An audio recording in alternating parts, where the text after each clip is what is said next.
Hello, my name is Emma Dalbo. My teammates are Bhumika and Arvind, and we are presenting on the paper SVFT, Parameter Efficient Fine-Tuning with Singular Vectors. I'll begin by going over related work and introducing the key contributions of this paper. There were 11 authors who collaborated on this paper. 5 major contributors from were UT Austin, 4 partial contributors were also from UT Austin, and 1 partial contributor came from the University of Cologne. This paper was submitted May 30th of 2024 to arXiv, and it was presented at the NeurIPS conference on December 12th, 2024.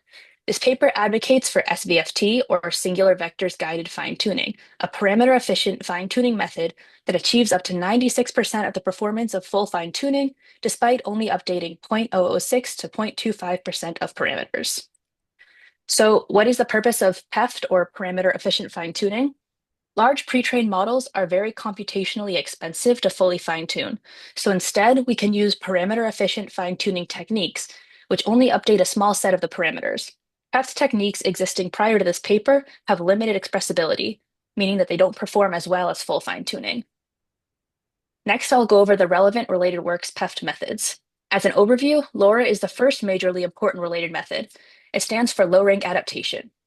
There are many methods related to LoRa, including VERA, which is vector-based random matrix adaptation, DORA, which is weight-decomposed low-rank adaptation, AdaLoRa, which is adaptive LoRa, PISA, which is principal singular values and singular vectors adaptation, and FLORA, which is fast LoRa. There are different methods as well, which don't involve low-rank adaptation. These include OFT, meaning orthogonal fine-tuning, and BOFT, which is butterfly orthogonal fine-tuning. Here is a general explanation of the LoRa method. This method was first introduced in 2022 in the paper LoRa, Low-Rank Adaptation of Large Language Models. In LoRa, the pre-trained weight matrix W remains frozen, and 2 small trainable matrices, A and B, are created with a small rank represented by R. You can see the specification of these matrices and variables here. To train, gradient descent is used to update the B and A matrices, which are multiplied and then added to the frozen weights for the final updated model. VERA, introduced last year with the paper VERA, Vector-Based Random Matrix Adaptation, extends LoRa by only learning scaling vectors, which further decreases the number of trainable parameters. In other words, A and B still exist, but they are not trainable as they were in LoRa. Instead, they are frozen, low rank, and random. Training occurs on lambda B and lambda D, which are diagonal matrices. You can see the formula for training here. VERA results in similar performance to LoRa, but it uses less memory. Next, DORA, which was introduced in 2024 with the paper DORA, Weight Decomposed Low Rank Adaptation. The key idea here is to decompose the weight matrix into magnitude and direction. The direction is updated with low rank, and the magnitude is trained. At the end, magnitude and direction are multiplied once again for the final W. The computation for DORA is more complicated than LoRa, but the resulting model is more stable. AdaLoRa, from the 2023 paper Adaptive Budget Allocation for Parameter Efficient Fine-Tuning, has the core idea of allocating more parameters to more important weight matrices. This is done through a dynamic importance rank represented by R. SVD is used here to parameterize the incremental updates, and LoRa is used for training with the adaptive R ranks. More important weights correlate to a higher R. The next method is PISA, which was introduced in the 2024 paper PISA, Principal Singular Values and Singular Vectors Adaptation of Large Language Models. The idea here is to initialize weight matrices with the top singular values from SVD instead of with random initializations as in LoRa. The other components are put into a residual matrix and are frozen during the fine-tuning process. Aside from the initialization, this method proceeds normally like LoRa, but here the A and B are made up of the top singular vectors. The last LoRa-related method is called FLORA, also known as fast LoRa. This was introduced in Batched Low-Rank Adaptation of Foundation Models, which was published in 2024. The idea for FLORA is to use distinct low-rank adapters for each example in a mini-batch, which makes the model more flexible. Our A and B matrices are slightly adjusted for each batch, which makes the model more generalizable and less prone to overfitting when compared to LoRa. The last 2 related methods are OFT and BOFT, neither of which uses low-rank adaptation as in LoRa and its relatives. OFT, also known as orthogonal fine-tuning, was introduced in the 2023 paper Controlling Text-to-Image Diffusion by Orthogonal Fine-Tuning. The key idea here is to reparameterize W with an orthogonal transformation, which preserves essential information. In the formula, R is a trainable orthogonal matrix, while the original W is frozen. You can see in the diagram a comparison between LoRa and OFT, where blue represents frozen items and green is trainable. OFT is a valuable method because it preserves the structure of the weight matrix, and it was created specifically for text-to-image models. BOFT, on the other hand, introduced in 2024 via the paper Parameter-Efficient Orthogonal Fine-Tuning via Butterfly Factorization, extends OFT by using butterfly factorization. This involves the butterfly structure, which replaces OFT's R with multiple small structured matrices that multiply to create R. The idea of butterfly structures is derived from the radix to Cooley-Tukey algorithm, and it is used in multiple important cases such as stabilizing recurrent neural network training, fast matrix vector multiplication, network transmission, and more. BOFT has a stronger ability to generalize than OFT, and it is more efficient. So to summarize the PEFT methods we've covered so far, LoRa involves a low-rank matrix update, which saves memory but isn't very expressive. Vera uses fixed random matrices, which uses fewer parameters than LoRa but is less flexible. Dora involves decomposing weight into magnitude and direction, making it more stable than LoRa, but requiring more computation. AdaLoRa uses adaptive rank selection, which improves performance without requiring more parameters, but it needs extra computation. HESA uses SVD to initialize LoRa instead of random values, which allows for faster learning. However, the requirement for SVD is a computational con. Flora changes LoRa's A's and B for each small batch, which allows for better generalization, but it is difficult to implement. OFT uses an orthogonal transformation for the weights, keeping the original structure but requiring more memory.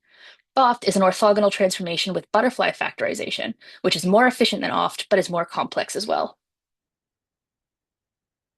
Next, I'll give a general overview of our key method in this paper, SVFT. The goal is to narrow the performance gap seen with the previous PEFT methods between those and the full fine-tuning. The weight matrix is adapted with this formula, and a sparse combination of W's singular vectors is used. Omega is a controlled hyperparameter for the sparsity pattern. We will go into more detail with this method later. As a result of SVFT, the performance reaches much closer to full fine-tuning than all prior methods. SVFT achieves up to 96% of the performance at 0.25% of parameters, while other methods reach only 85% with 0.8% of parameters. Finally, these graphs demonstrate the power of SVFT over LoRa, Vera, Dora, and BOFT. The graphs indicate performance accuracy at each number of trainable parameters. The left graph was performed on a word problem dataset comprised of 8,500 math word problems, and the right was on 15,000 instances from an amalgamation of common sense reasoning benchmarks. You can see that for any number of parameters, the accuracy of SVFT is superior to all other PEFT methods.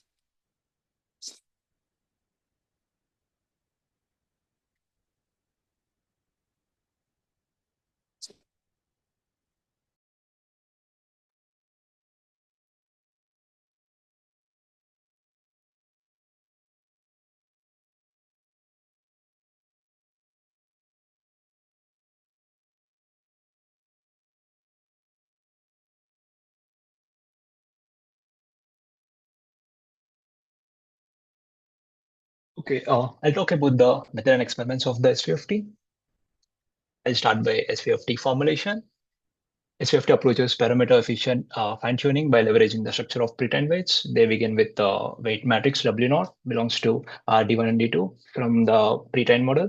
Unlike other PEFT methods like LoRa, Vera, Dora, they added a structure update delta W informed by the original weight matrices geometry.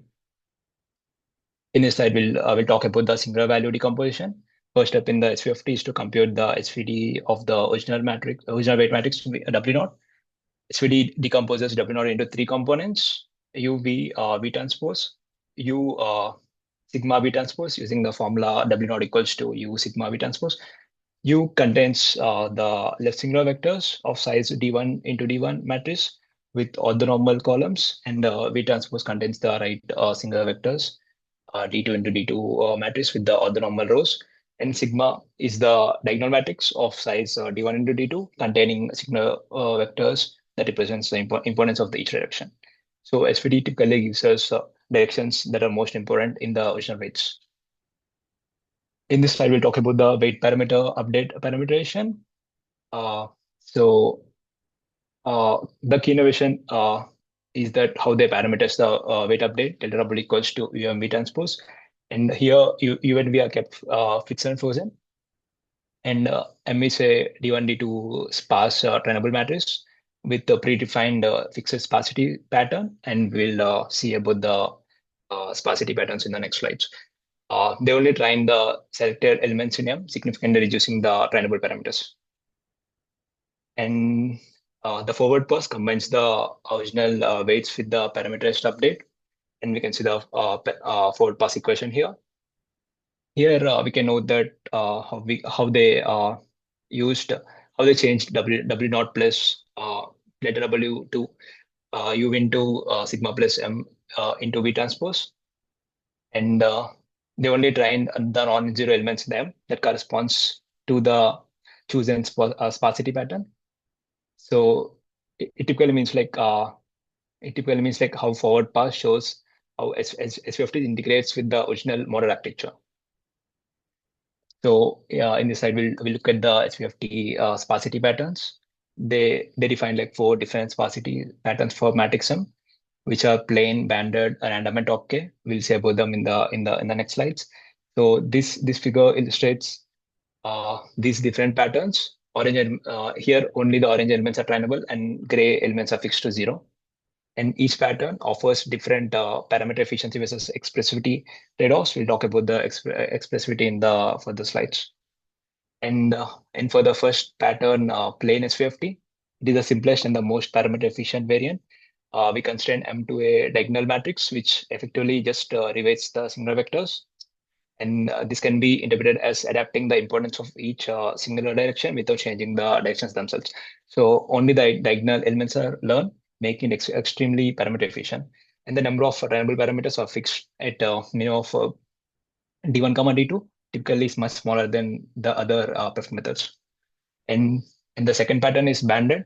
It extends the plane by using a band diagonal pattern for M. We progressively make off diagonal elements learnable, allowing for more expressivity. Mathematically defined with the constants Z1 and Z2. Here MIZ is 0 if J is less than I minus Z1, or J is greater than I plus Z2, and where Z1, Z2 greater than or equals to 0. In experiments, they set Z1 and Z2 to D to allow D off diagonals in each direction. This pattern captures additional interactions beyond just the singular values. And the band structure introduces local interactions between the neighboring singular vectors, which is lacking in the plane sparsity pattern. And the banded pattern offers a good trade-off between parameter efficiency and model expressivity. And for the third pattern, which is the random pattern, which takes a different approach to other sparsity patterns. Rather than structured patterns, they simply select k elements of M randomly to be trainable. This provides an unbiased sampling of possible interactions between the singular vectors. This random selection helps explore a diverse set of relationships in the weight structure. We can set exactly how many parameters we can train. And the last one is the top K sparsity pattern, which is the most principled approach to selecting important elements compared to other patterns.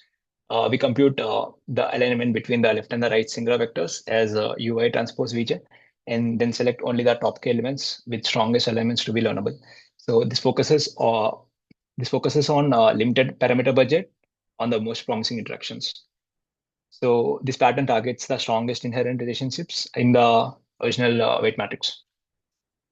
So we'll talk about the 3 main properties of the SVFT, which distinguishes it from the other PEF methods. Firstly, structure. It typically means like how the method preserves or modifies the singular directions of the original matrix. The second one is expressivity, which means the representational capacity of the SVFT, which typically means like what kinds of matrices it can represent. And the third one is the rank, the maximum achievable rank of updates with SVFT compared to other methods. I'll explain each property in detail in the next following slides. Firstly, structure. It focuses on how SVFT affects the structure of singular vectors. For the plain SVFT, we have a key structural preservation property. The left singular vectors U remain unchanged in the final matrix, which is W naught plus UM V transpose, and the right singular vectors become sign of sigma plus M into V transpose. And the only potential change is sign flips. This means plain SVFT preserves the original direction structure. And for the other SVFT variants, UNV may no longer be single directions of the final matrix. This allows more expressivity while still leveraging the original structure. The second property is the expressivity. It addresses the it expresses the representational capacity of SVFT. And theoretically, given any target matrix P of size D1 into D2, there exists an M that achieves P equals to W naught plus UMV transpose. This means if M is fully trainable with no sparsity constraint, SVFT can represent any possible weight matrix. In practical terms, SVFT is universally expressive when M is unconstrained.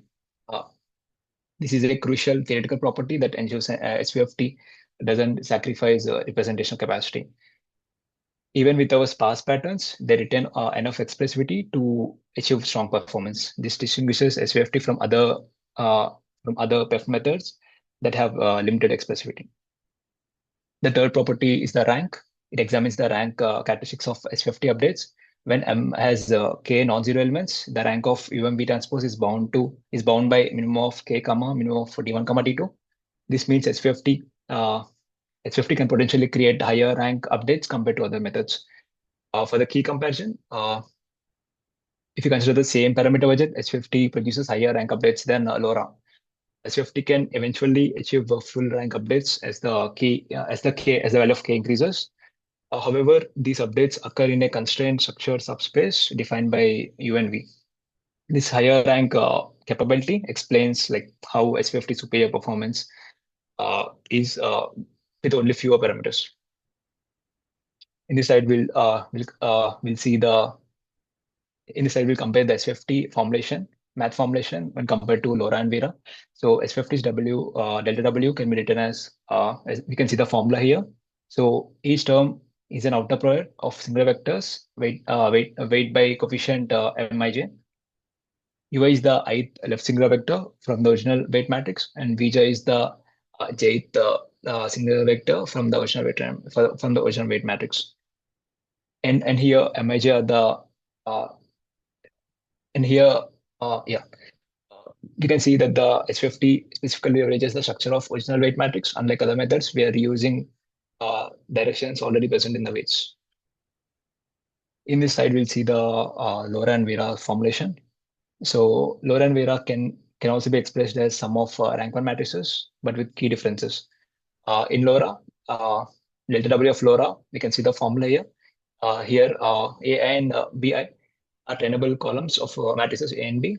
And for the Vera, we can also see the formula here. So it has like a random fixed vectors and trainable scaling factors. The important distinction is that LoRa learns completely new directions. AI and BI are related to original weights, but Vera uses random directions with trainable scaling, also unrelated to original weight structure. So both lack geometry aware property of which SVFT has, which uses directions intrinsic to original weights. So for the parameter efficiency, let's compare like parameter efficiency across these methods. So LoRa requires T1 plus T2 trainable parameters per rank 1 matrix, which requires like far more parameters.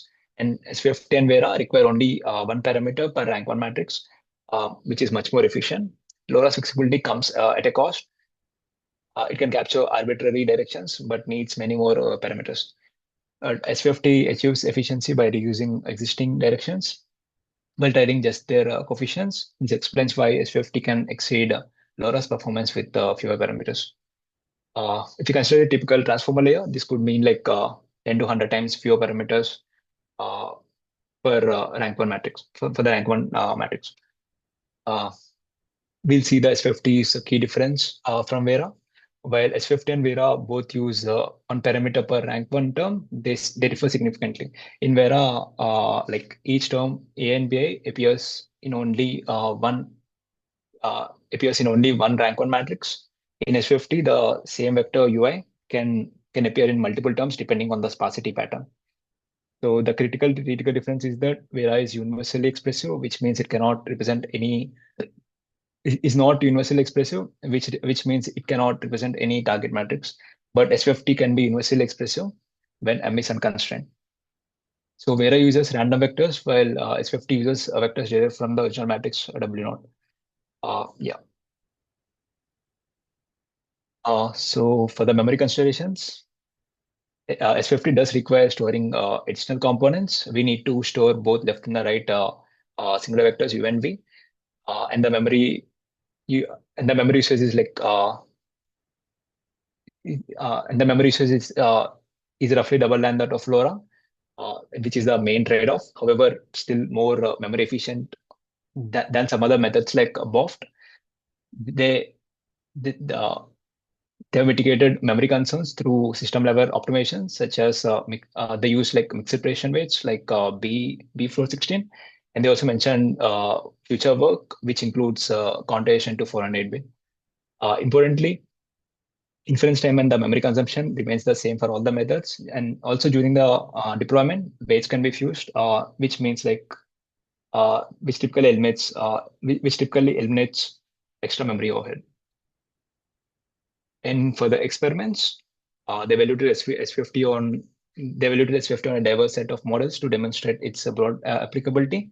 So language models include both encoder only. They used dbirth A v3 base, and for the decoder only architectures, they used Gamma 2 billion, 7 billion, and also they used Llama 328B. And for the vision models, they included vision transformers. Uh, they included vision transformers B16 and vision transformers L16 pre-trained on ImageNet 21K dataset. And for the fair comparison, they benchmarked against firstly full fine tuning of all the model parameters for the upper performance of the for the upper bound on the performance, and uh, and also they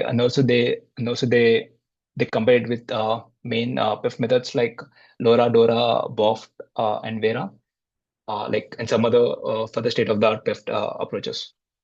And for the datasets, they evaluated SVFT across diverse language and vision tasks.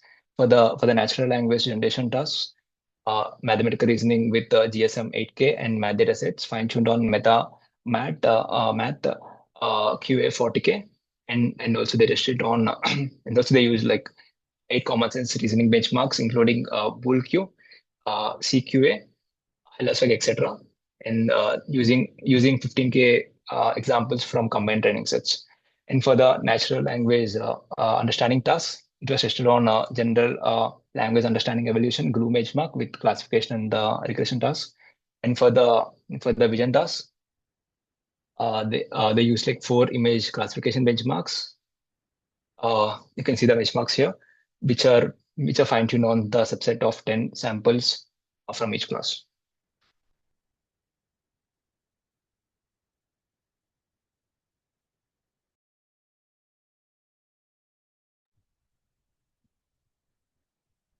Now we will be discussing about results, discussion, and conclusion. The table 1 shows the results of performance on the mathematical reasoning, GSM 8K, and math. SVFT plane has showed 18% more 18% relative improvement over methods with 6 plus times more parameters. SVFT also achieved 15.5 improvement when compared with Vera. SVFT plane has a lot less number of parameters when compared to Vera at 0.6 million parameters. It can be considered as a good alternative. SVFT random achieved 96% of full fine-tuning performance and outperformed Dora with half the parameters. In the benchmark of GSM8K, we could see it outperforming Dora as well, even though it has half the parameters. The table 2 evaluates the results on the 8 common sense reasoning benchmark with Gamma 7 billion LLM model. SVFT plane with 0.51 params performed comparatively with LoRa R equal to 1 and Dora, which have 1.9 and 7.7 times more parameters, against Vera with 3.5 times more parameter. SVFT showed 1.16 parameter percentage improvement. SVFT banded matches or outperforms all the methods with 7 times less number of parameters.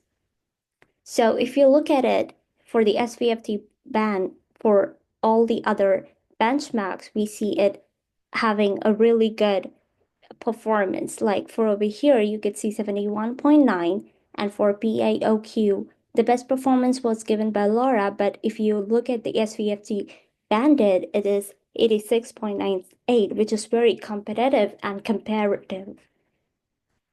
Now, the table 3 shows the performance of various methods on glue benchmark. In the table, we can see for the best overall average, the best performance was given by both, significantly overperforming all the methods, including SVFT. But if you look at the SVFTR performance, it's 89.10, which is very close to the best performing model, but with a very less number of parameters. As you can see, both has 0.75, while on the other hand, SVFTR has 0.28.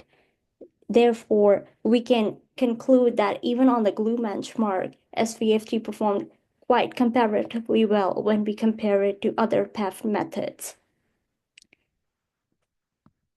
Now, moving on to the result analysis on the vision test, the table 4 shows the image classification on the benchmarks such as Cypher 100, Food 101, Flowers 102, and R45. We can see that RVFTP is the most parameter efficient variation of SVFT, but it showed a small drop in accuracy, and it slightly lags behind Vera 24.6K. If you look over here, you could see a little bit SVFTP, as in the SVFT plane model, getting a little bit lag behind when it comes to the accuracy.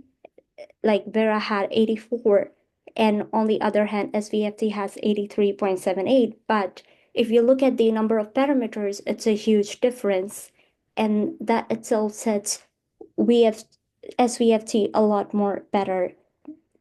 Well, it's kind of a trade-off. And SVFT banded achieves 83.87 average accuracy in VID-based models, which is surpassing full fine-tuning, which is of accuracy 83.72. VID large models, if you look at this data, you would see that SVFT is maintaining a comparable performance while also it is using significantly less number of parameters.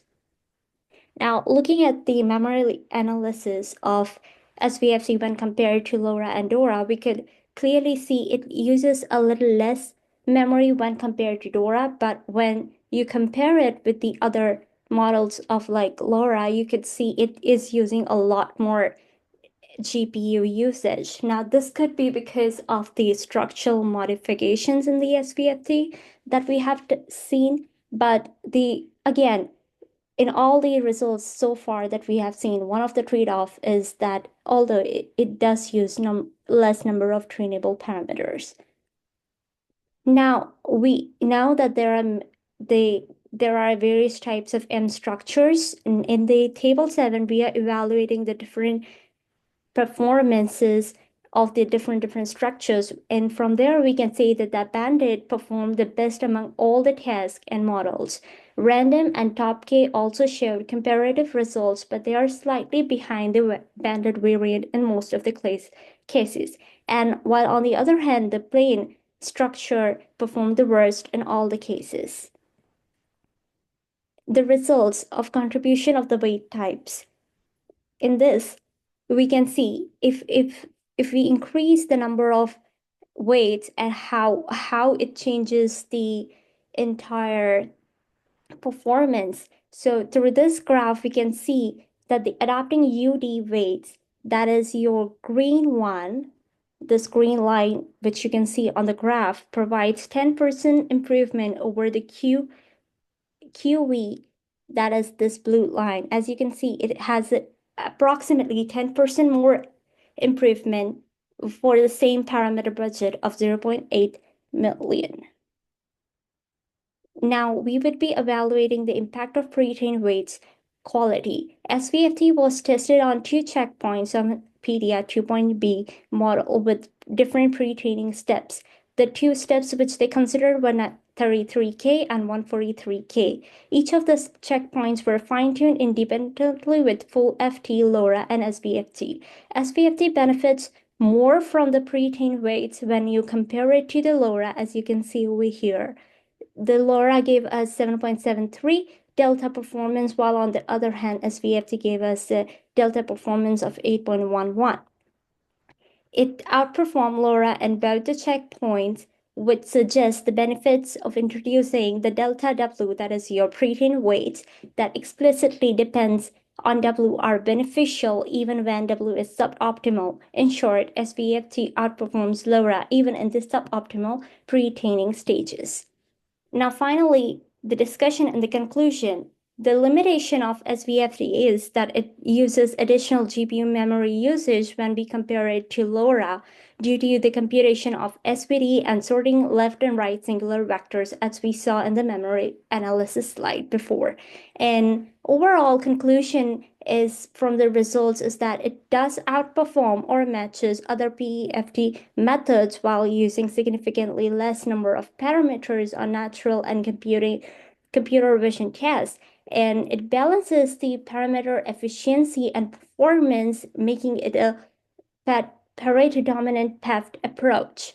Now, the future works for this could be a way to find a method to reduce the GPU usage while maintaining the efficiency of the work and quantize to 4 bits to save the memory. That could be one of the way to reduce the memory usage. And finally, we could develop principal methods for generating sparsity patterns to improve the model's performance overall. Thank you for listening.